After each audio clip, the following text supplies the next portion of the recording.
Зголемен број на колапси, вртоглавици и несвестици кај младата популација бележат матичните лекари. Високите температури и топлото време ги зголемија и повиците во итната медицинска помош.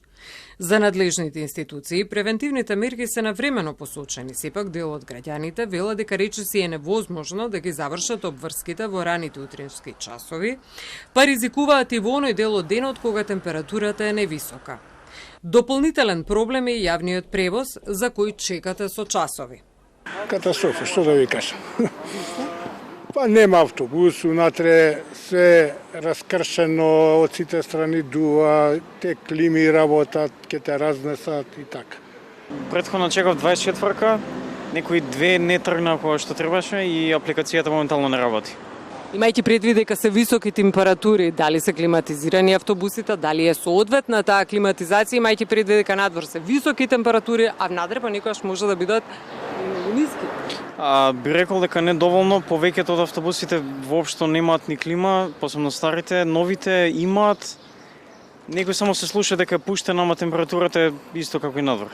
Еве сега за навака, 5-ка, 15-ка, од железничка чекав пола сат.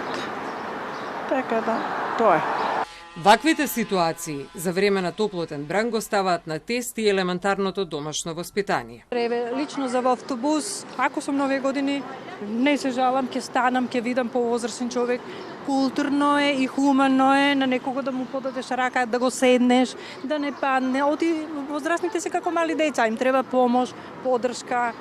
И не само за во автобус, него воопшто во животот.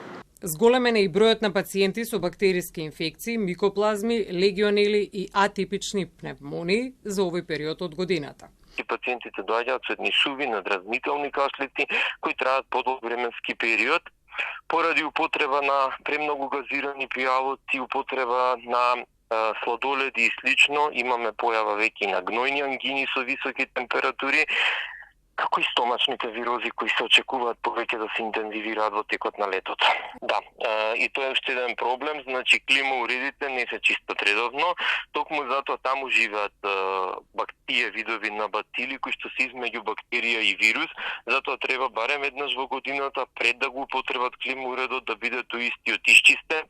Во меѓувреме, согласно препораките, државните инспектори за труд спроведоа 65 вонредни инспекцијски надзори и 15 контролни, при што се издадени 9 решенија за забрана за работа за затекнување на работници кои биле директно изложени на високи температури во периодот меѓу 11 и 17 часот.